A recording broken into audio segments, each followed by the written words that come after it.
But when we came out here, he was like a fish out of water, you know. And part of that was the Communist Party became a political association in 1944. And they asked the foreign-born to drop out. And he was, because he was a foreign-born person, he was asked to drop out of the party.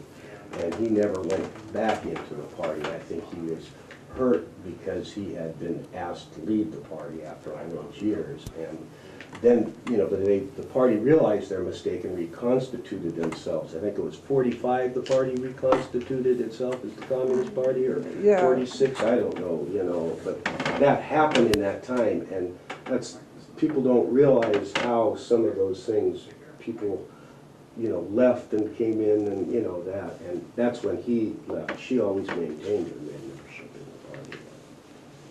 So,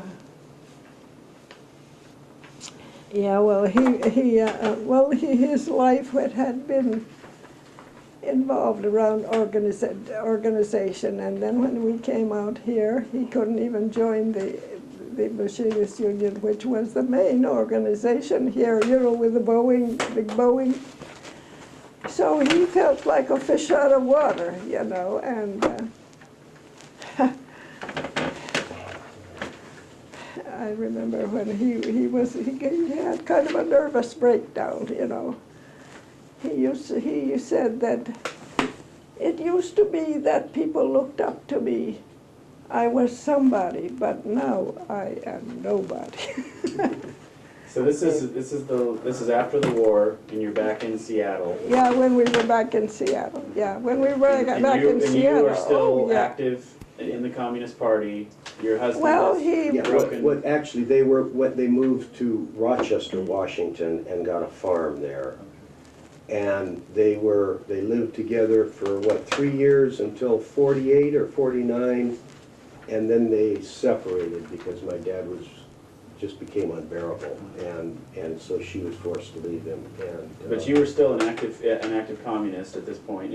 I was. Yeah. I stayed in, you know, and when I got housing at the Yesler Terrace with my two little boys, and of course he still supported, you know, but he was already on Social Security. Well, that was he was arrested in 1952 for being a communist and put up for deportation, and he literally, we've seen the order. He was ordered to be deported for his political activities, but he immigrated from Austro-Hungary. Austro-Hungary no longer existed. Poland is a They couldn't send him anywhere. There was no place where they could send him. So he became a person without a country.